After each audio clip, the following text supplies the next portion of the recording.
Speak to someone. Speak to someone. Just say the word to someone.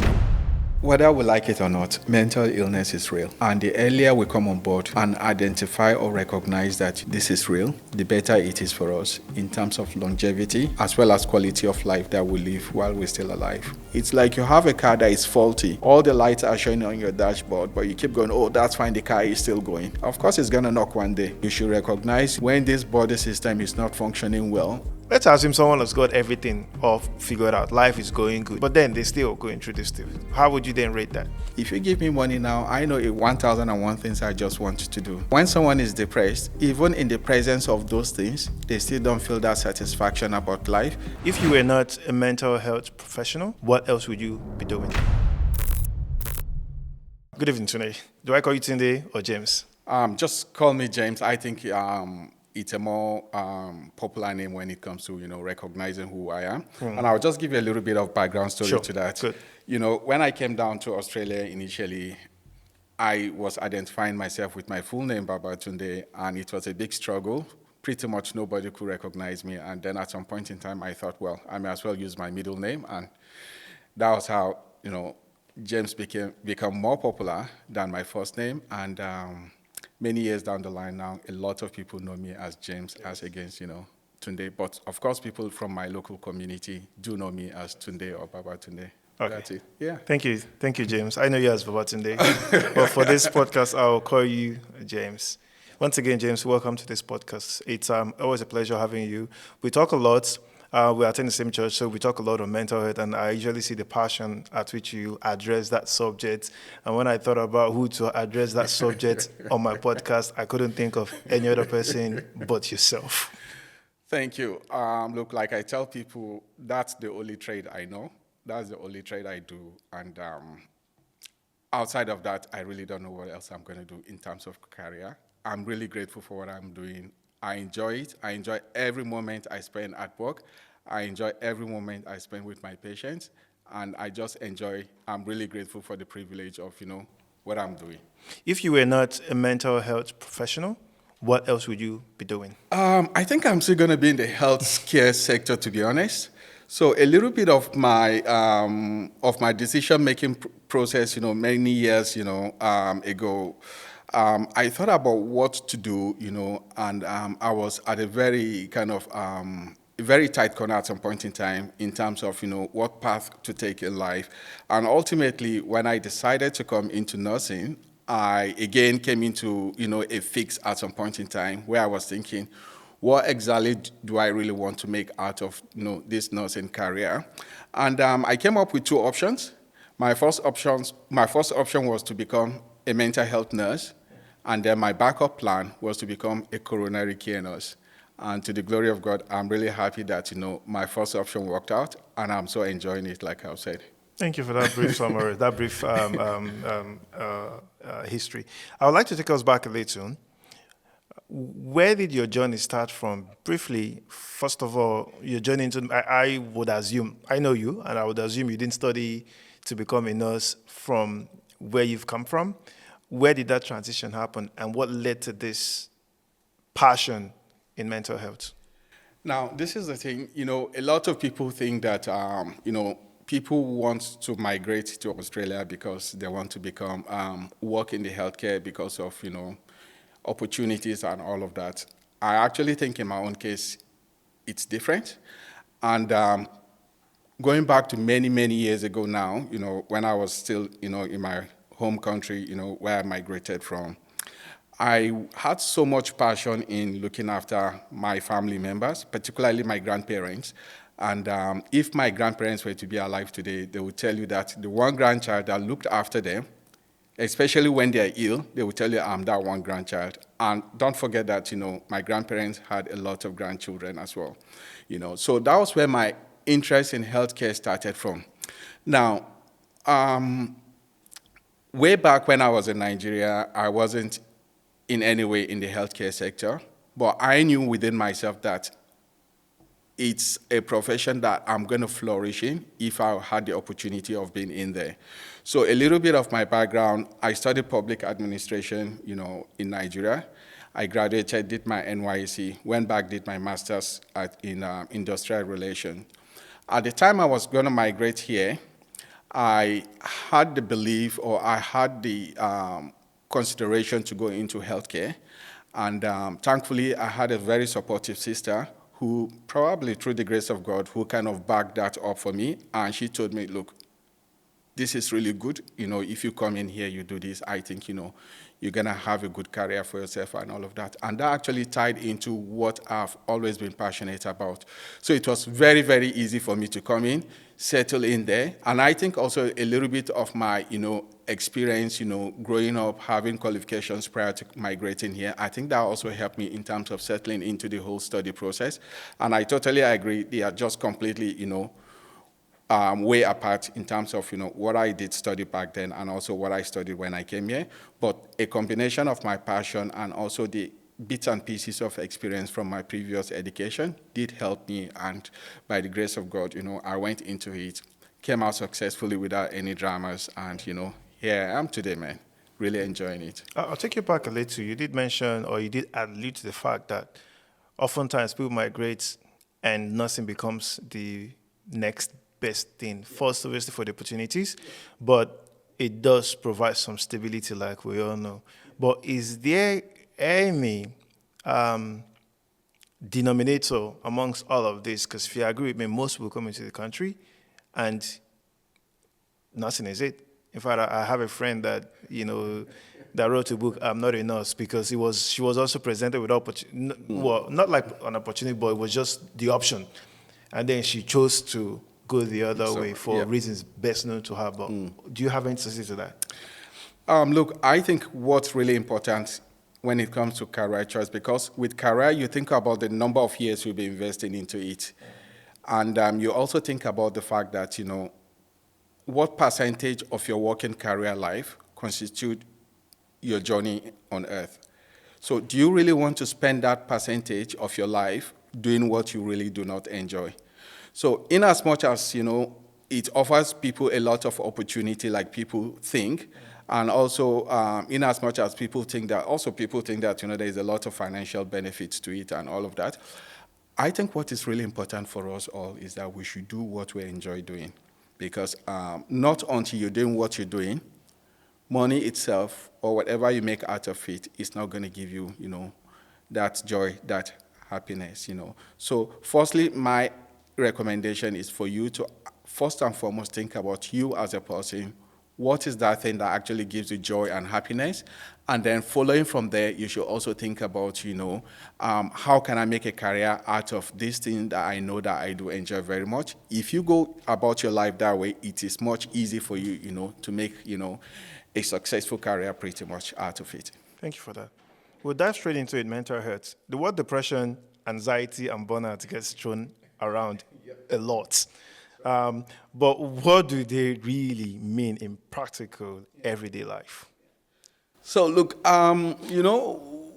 they are, like you rightly said, the word, depression, anxiety, they are more like kind of generic word that people throw around, And while I agree that, people could have what appears to be episode where you feel depressed, and in clinical terms, we probably won't call it, clinical depression at that time. It could probably be you just going through a period of low mood, for example.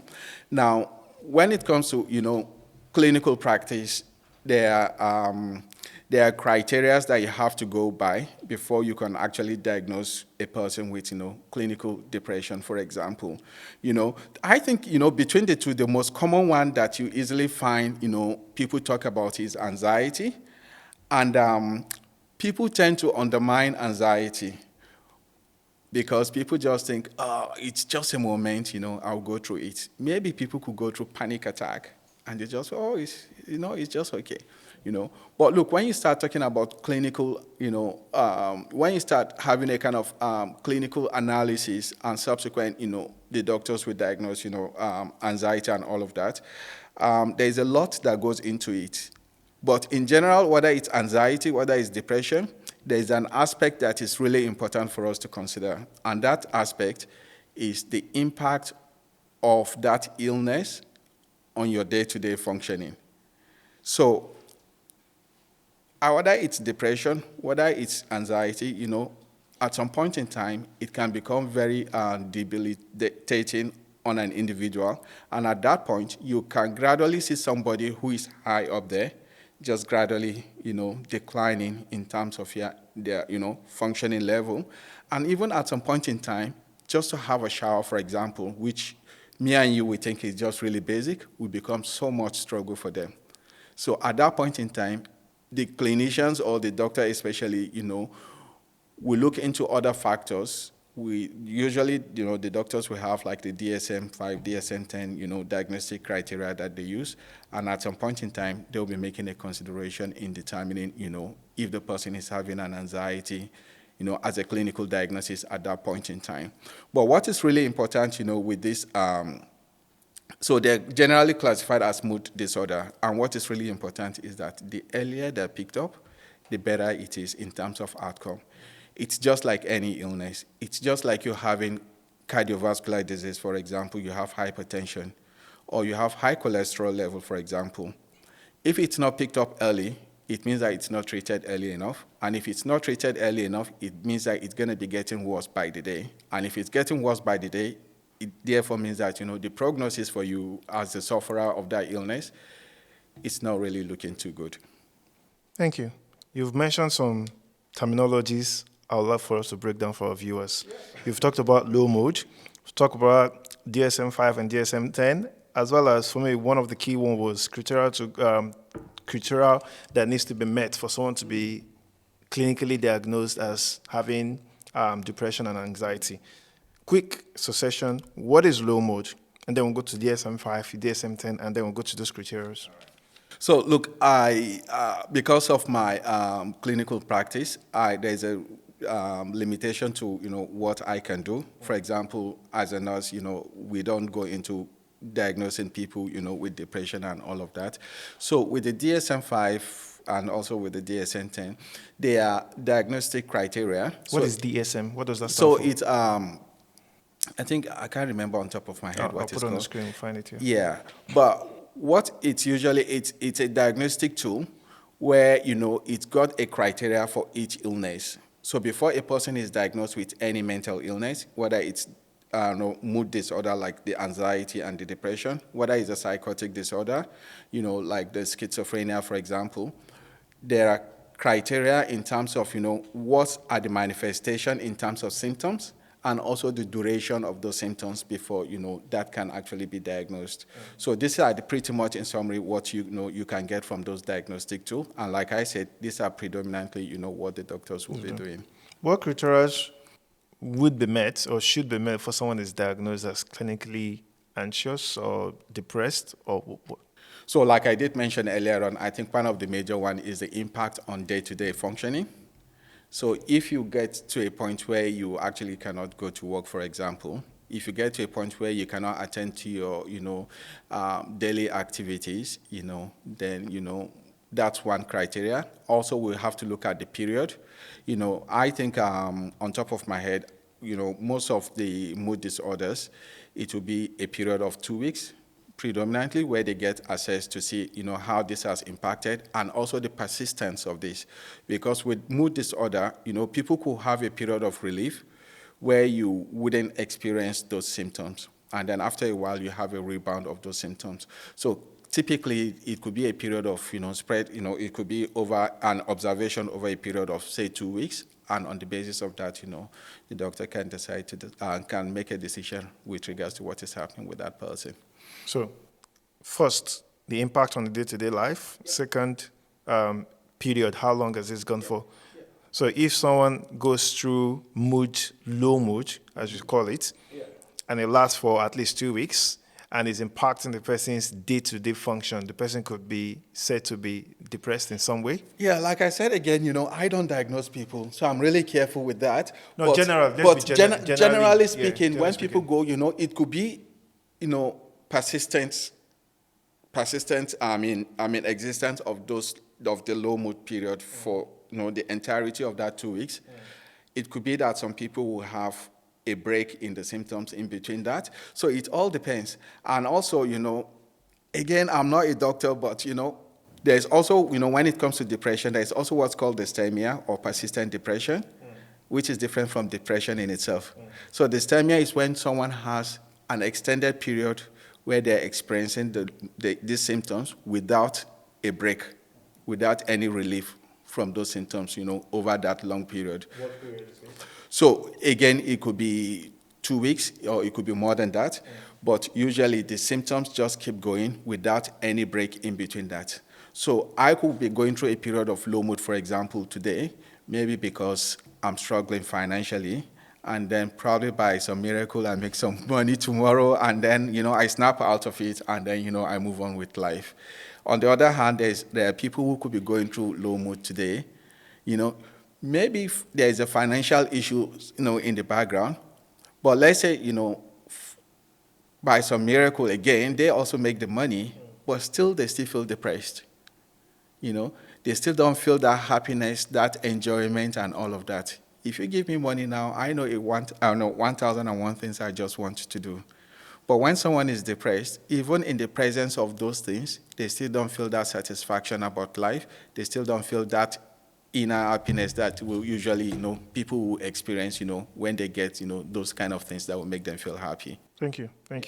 Now, from your experience, what is the one misconception people have about mental health? A lot of the time, people think, it's something you can just snap out of.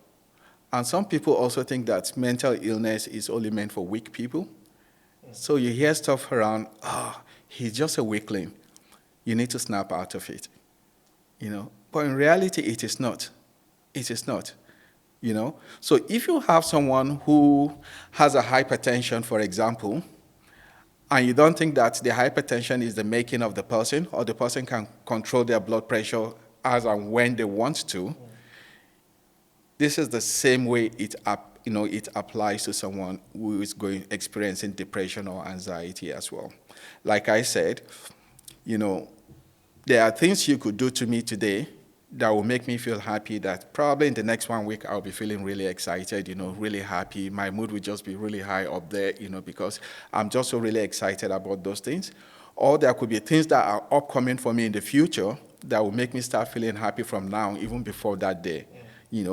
For someone who is depressed, unfortunately, you just don't feel that happiness. That happiness is not there. That joy is not there. And then at some point in time, you start thinking about other aspects of your life as well. You start thinking, am I even worth a human being? Am I worth living?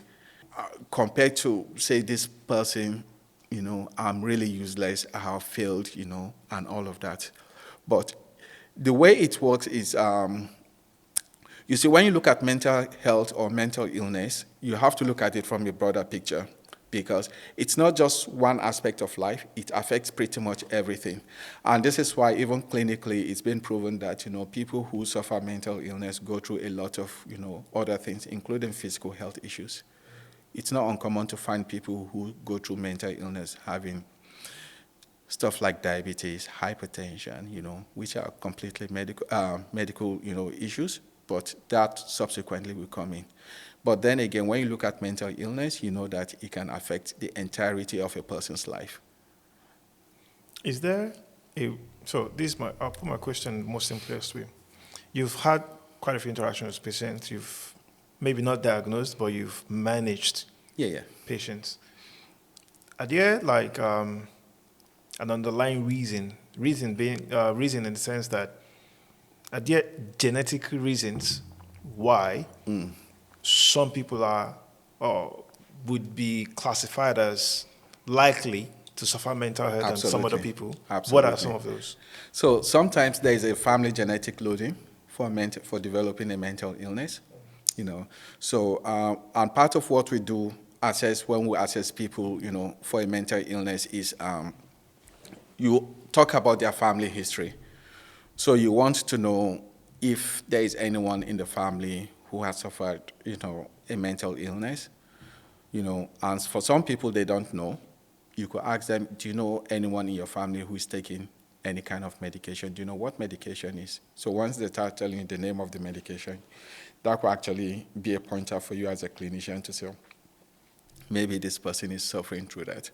But look, it's not surprising to find, people who have some kind of mental illness, because if you look at even statistics, in Australia alone, about 10% of population of adults, say from the age of 16 to about 85, 86, have suffered some sort of mental illness or some kind of depressive episode. And even when you look at anxiety, it's even way more prevalent than the depression that we did mention earlier on. So it's really important when you're assessing people, you try to look out for the genetic loading. It's a very, very important pointer, particularly when you're dealing with a young person. A young person who comes in, and, probably he's got no prior history. You need to explore everything. And part of that exploration would be taking a family history to know what is happening in the family. If there's someone who has a family background of a mental illness, there's a chance that, that person will potentially pick that up. And it's really good because once you know that, then it helps the person in getting early treatment or early care that will hopefully minimize the impact of that illness, in their life journey as well. So how do we go about checking to know if we are predisposed to suffering? So, like I said, the family factor is a big red flag, so it's a risk factor.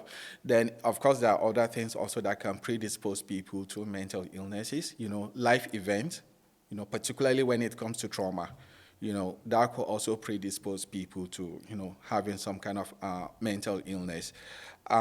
Substance use is another one. I've heard people make jokes around how do you differentiate between, an alcoholic and a depressed person, because it's not uncommon to find people who abuse alcohol, who have some underlying depression in the background. So those kind of things, like I talk about, trauma, people who come from, troubled background, for example, people who have been abused in childhood, people who never had the opportunities of life, at least the basic, needs of life, and all of that. When I was in uni, there was this book we called, what's it called again? I think it's called Social Determinants of Health, and, I find that book to be very, very interesting because, the day-to-day things that me and you will take for granted, apparently those things are really important in determining our health outcome. So that's really fascinating to me that, having a good house to live in, having adequate warmth during winter, having adequate cooling system when it's summer, being able to eat, being able to afford, good things of life. Like, for example, being able to go on holidays and all of that, We just think, it's because, no, it's not actually because we've got so much money. But all of these things, put together, have a significant impact on the quality of life, either in terms of your mental health or even in terms of your physical health. I'll take that a bit further. Now, quality of life. Yeah. To what extent would our quality of life impact our ability to, to our mental stability, on a scale of 1 to 10? And that's also considering family history and genetics. So let's assume someone has got everything all figured out. Life is going good, and doesn't have any reason, in quotes, to suffer from depression or anxiety. But then they're still going through this stuff. How would you then rate that? So now don't forget what I said earlier on that, for someone who suffers with depression, some of the time life stressors could also be like a trigger. But in some other cases, in the absence of any trigger, people could go through a depressive phase or a depressive episode. And this is where you feel everything is working well for me. I have everything I need in life. But I'm still not having that feeling of satisfaction. I'm still not having that feeling of, fulfillment about life. I still feel like I'm worthless. I still feel like, there's no hope for my future. So it's not really about what you surround yourself with at that point in time. It's just about how you're feeling, within you as a person. And some of the time, unfortunately, these are the kind of things that make people think about, other things. Suicide is one, for example. People think about it and ultimately, they go ahead to act on it. So we often see this, play out in rich people, those that are well-to-do, where you see everything is okay, but you're not happy. From your experience, how do such a person or such a people snap out of those? Yeah, Emmanuel, they talk about, there is this saying that says that money is not everything. And when it comes to mental illness, it's true. I'm not saying it's entirely true because, of course, money is important for everyone, but in itself, it's not going to give you that satisfaction, until it's been used. Now, one thing that's very important, and this is one thing I say to people, I will probably say maybe anywhere between 95 to 98% of people I see, I always tell them, look, it's important you talk to people, you talk to someone. So being able to talk to someone is the start of your recovery journey, in my own opinion, because sometimes, you could go through, illness, mental illness in this instance, that clouds your reasoning, your judgment, that you can't actually think clearly. You can't actually figure out how to find help for what you're going through, But when you're able to just speak to someone, the person can, on your behalf, direct you or support you in terms of accessing the right help that you need. So you find people, like you talk about rich people, yeah, you can find somebody who is really rich but going through, period of depression. You could find someone who is rich and is having, excessive anxiety and all of that. Unfortunately, when people don't speak to someone, they tend to find other things to cope with. And a lot of the time, it explains why you find people who struggle with mental illness using substances. So people who rely on alcohol, this is just one out of so many things, People rely on alcohol because they just, you get that initial euphoria with alcohol, and then after a while, it starts suppressing you, and we're not going to talk about biology here, but there is a lot of biology that goes into that, because it works on the central nervous system and all of that. But we're not going to be talking about all of that. So it starts suppressing you, and then you start feeling like, you're getting depressed, if not even more depressed than you were before you start using the alcohol. And what people do is that they go back and get some more. And then at some point in time, people become hooked to it, and then they become alcoholic or whatever other substances they are using. So for me, I think the best way out, irrespective of your socioeconomic background, either you're a rich person or a poor person, I think recovery starts from talking to someone. So it's just you saying, oh, look, I really don't understand how I'm feeling. It's just you just saying, in the last 2 weeks, I've not been sleeping well. My appetite has been down. I've been losing weight for no reason, I just suffer from this massive anxiety, so much so that I can't even go to the shop to buy my groceries, for example. My house is empty. I can't even go to the shop. I'm hungry. I can't even go to the shop, And then the person will probably, oh, maybe you need some help. Let's go and talk to this person. Let's go and see your GP. Let's go to the emergency department, And that's where help comes from. What's the first point of call if someone notices that he or she is going through some of these symptoms? Yeah, so apart from talking to somebody, let's say I don't know who to talk to, who should a professional. So in this society, your GP, of course, your GP should be the closest person to you when it comes to dealings with your health. And GPs are so good because they know how to direct people in terms of, where to seek for, more kind of specialized help. They know how to direct people, into that. They could make referrals for people and all of that. So your GP is there. There are a lot of other services out there. You have the crisis numbers that work 24 hours, 7 days a week that you can actually call. There is one, I'm not sure what the number is on top of my head, but it's called the Mental Health Emergency Response Line. It works here in Western Australia. It works 7 days, 24 hours every day. So anytime you call, you could call on your own self, you could call on behalf of someone, but you're going to talk with a clinician who will point you in the right direction. And one good thing about talking is this, Ima. I've met a lot of people who come to hospital, for example, And after just having conversation with you, they tell you, I feel much better now that I have spoken to someone. And then I said to them, look, we haven't even talked, you haven't had any medication. We haven't said, he said, yeah. He said, but I have never had this interaction with someone for a long time. I have never told anyone what I've told you, and I just don't know what direction to face, until, now that you're telling me to do A, B, and C. So there is so much power in, talk, and the way we describe psychotherapy, for example, like seeing a psychologist to people, so you see them, they can give you talk therapy, and it's just about talking. It's about conversation. It's something we kind of undermine, but it goes a long way. You think of the number of people who are socially isolated in this community, that's another thing, another red flag, when it comes to people having mental illness, People are significantly isolated, and you'll be really amazed. Some people, not until, something goes wrong, and then somebody becomes really worried about them, and then eventually the doors get broken, and then you see what's actually going on in there, And when those people actually have the opportunity of talking to someone, they so much appreciate it because it's something, they have not gotten. And this is something that is really important for me and you. We used to say, where we come from, it's a communal system. It's a communal system. But I tell you something, times are changing, even from where we come from.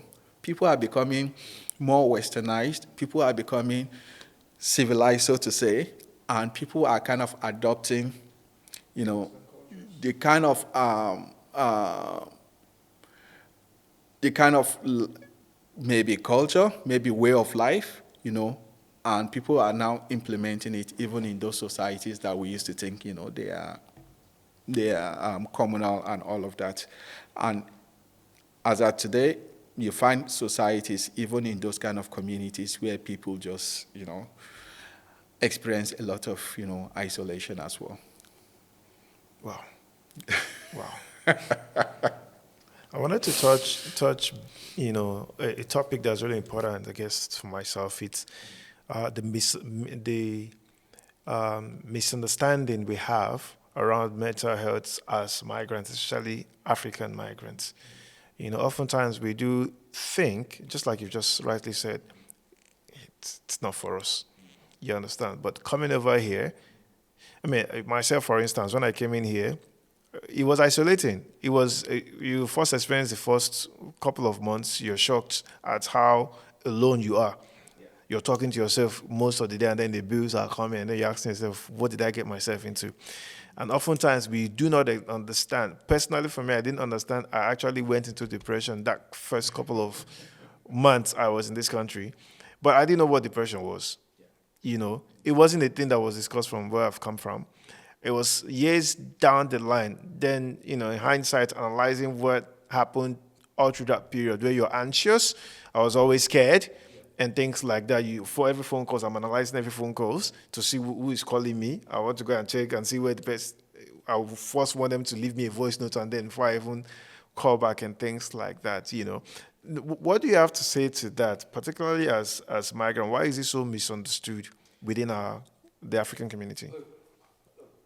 Whether we like it or not, mental illness is real, and the earlier we come on board and identify or recognize that, this is real, and we'll make deliberate effort in terms of ensuring that, we don't fall ill, the better it is for us in terms of longevity, as well as quality of life that we live while we're still alive. Now, what you've just asked now explains why it's not uncommon in the societies where we come from, where you hear somebody is dead and you ask them, what happened? And nobody can even tell you what killed the person. People just drop dead. I'm not saying it can't happen anywhere, but it's more prevalent in certain societies than in others. This is because of the level of ignorance in those societies, So these things are real, either by way of genetics, either by way of life experiences, including trauma, they are real. But what we tend to do is to try to put on this bold face. I'm not saying we shouldn't be resilient, but look, being resilient is different from being able to recognize when you need help. When you need help, please don't keep putting on that resilience at the expense of, your need for help. Go for help, and with the help of God, the help will get you out. And if you already have this optimistic, resilient mindset, hopefully that will also help in terms of your journey towards recovery as well. But don't solely relent on, oh, look, I'm a man, I shouldn't talk to anyone. Oh, I'm from Africa. In Africa, we don't fall sick. There is no such thing. Whether you're from Africa, whether you're from anywhere, you're still a human at the end of the day. You've got blood running in you. And you should recognize, when this body system is not functioning well, it's like you have a car that is faulty. All the lights are showing on your dashboard, but you keep going, oh, that's fine, the car is still going. Of course, it's going to knock one day. Exactly, this is how the body system works as well. So if you keep pushing it, of course, it's going to be compensating. It's going to keep going. At some point in time, it's going to knock. So don't get yourself to that point where you knock, and then, the prognosis become really bad for you. Identify when those red lights start showing on your dashboard, so to say, and seek for help. And like I've said, talking to someone, going to see a GP, just find a way of finding help for yourself. What role does religion and faith play in recovery process? All right. Look, when you talk about religion, I'm a Christian, and even the Bible talks about people, God says, you should come, we should come to him, everyone who is heavy laden. And it went further to say he will give you rest. So what that means for me is that, when you are heavy laden, when you have troubles in life, it could be anything, trouble could pretty much be anything. And it could even be, being sick. It could be, your own trouble. What the Bible is saying that you should bring it unto God, and he will give you rest. What rest mean in the context of recovery is that when you come to God, you believe in him, because this is what religion does for you, or this is, no, I wouldn't say religion, I'll say this is what faith does for you. It gives you hope, and when you have hope, hope makes you to see a future ahead of you, and when you have a future, you're optimistic that, something good is going to come out of this future. Now, if you combine your faith and the hope that comes out of your faith with the right treatment that you get, and let's not, undermine the need for treatment even as people of faith. We should always use the two together, because at the end of the day, the treatment we receive, everything comes from God. This is what I believe as a Christian, The Bible says that, the earth and its fullness, comes from God. So that means that the fullness in it, including the treatment, which is part of the content in this earth, comes from God. So if we use this together with the faith we have in God, because even the Bible says that, our trust in God will never put us to shame. So it means that, we'll have a positive outcome. So it goes a very long way when you talk about faith, and when you talk about, believing in God, it goes a very long way in terms of, people's recovery journey. Yeah, because like I said, the key thing about faith is that it gives you hope. It makes you optimistic. It makes you see the brighter side of, what's ahead for you. And a lot of the time, this is what we need to keep going, when you know that, the future is not bleak, when you know that the future is not, when you know that, the future is not just dark for you. Because you take, for example, when you talk with people who have suffered from depression, sometimes they will describe to you that, I feel like I'm in darkness, And then part of what you actually want to know from a risk point of view is, what do you see yourself doing in the near future, for example? Tell you, I just can't see myself coming out of this hole.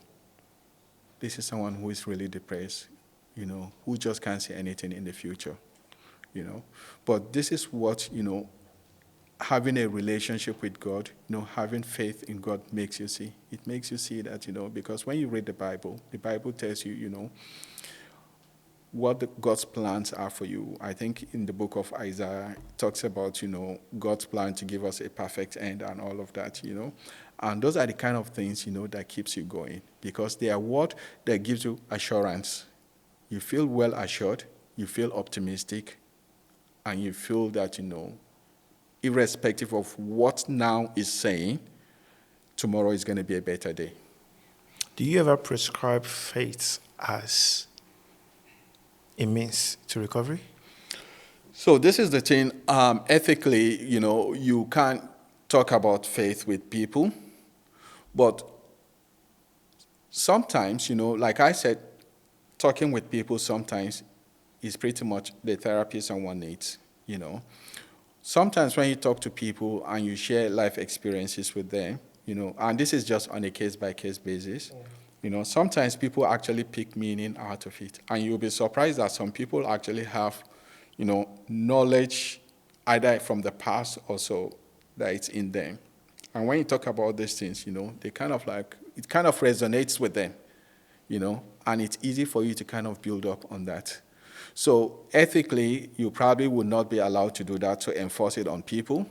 But then again, there are other ways, you can go around that, And sometimes there's no harm in you asking, do you have any faith you believe in?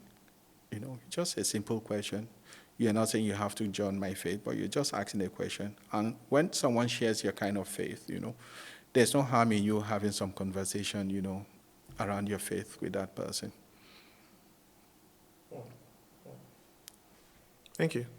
Now, what's the one simple, if you were to, give that, what's the one simple science-backed thing someone listening to this podcast can do if they feel, or if they feel anxious or going through depression, or if they feel it's creeping in, something around that? Yeah. Speak to someone.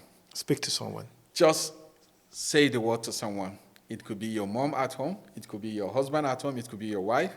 It could be your uncle. Or if they feel they're going to be judged, because oftentimes some of these people, they are isolated. They usually don't have people around them. So yes, I agree with you that some of the time people are isolated. They do not have someone around them. Now, part of what I will encourage people is, it could even be just making a phone call to services. If you have service, thank God for the internet. You just Google, put in one word search on the internet, it comes up with phone numbers and all of that. If you can just call one, they can link you to another service, or they can even, provide you with the right support.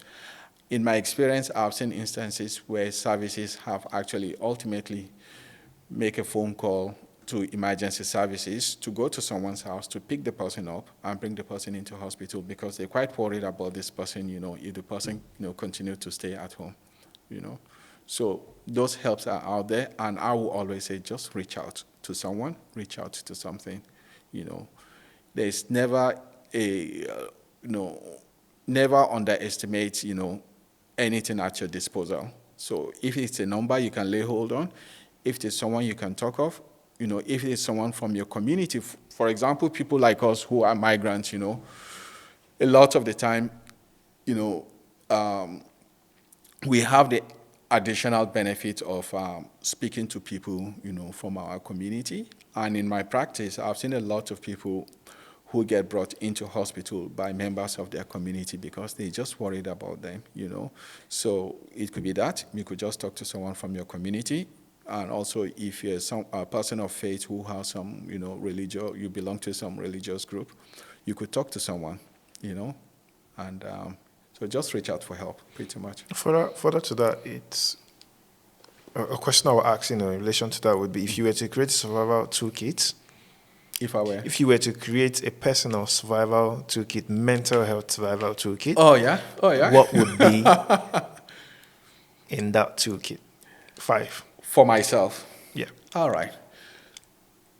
I will talk about adequate sleep.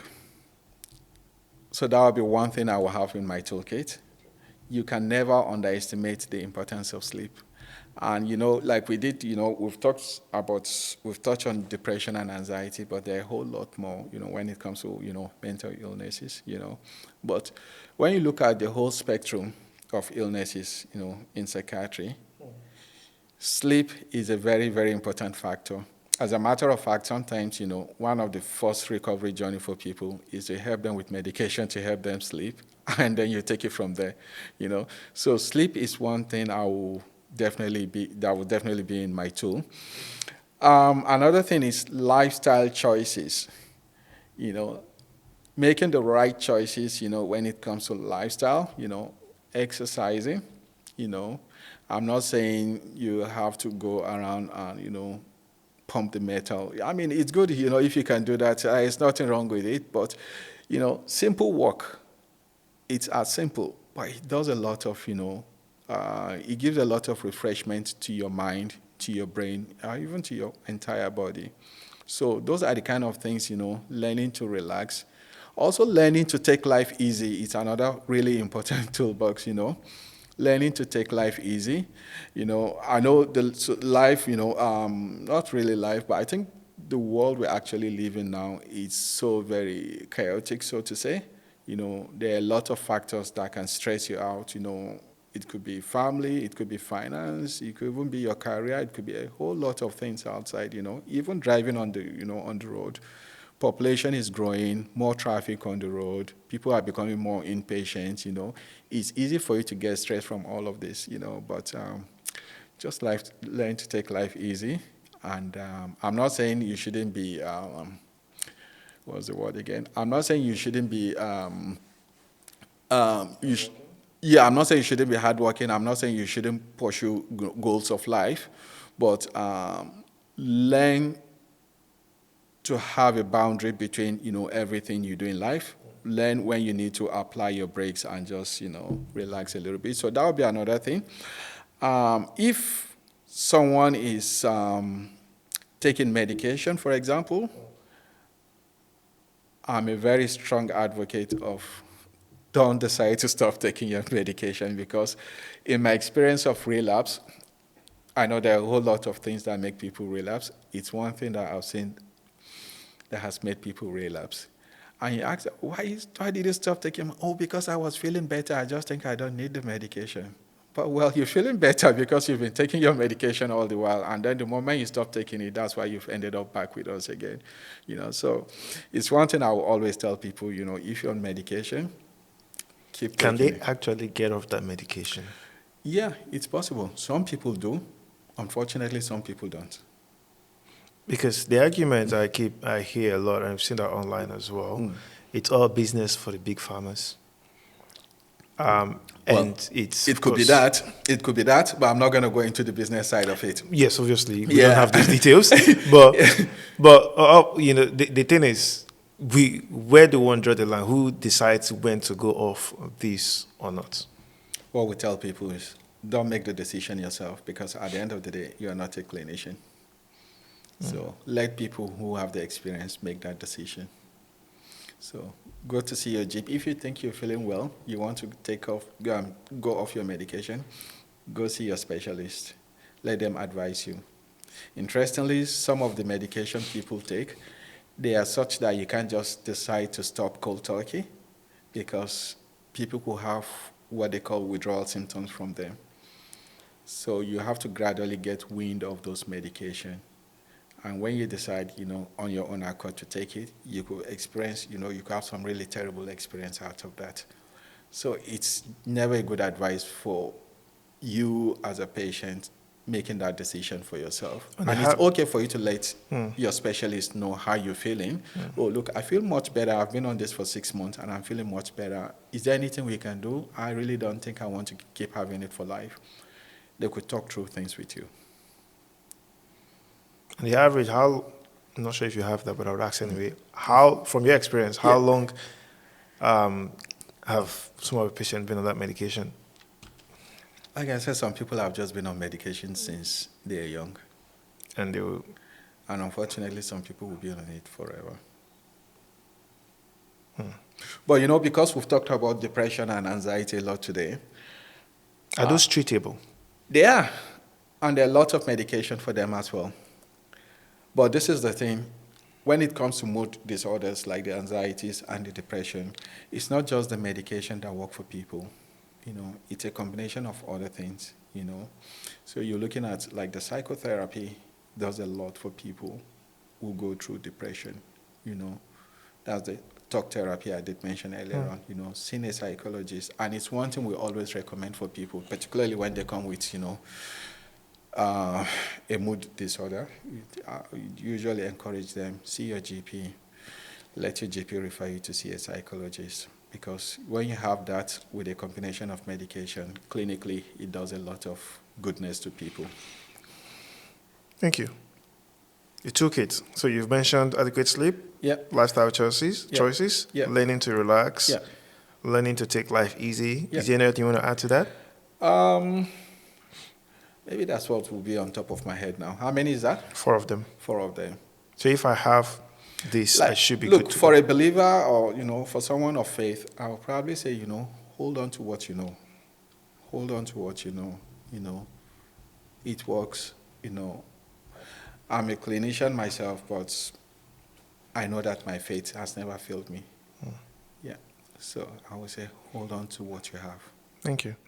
If your younger self walked into this room today, if your younger self walked into this room today, what advice would you give to him?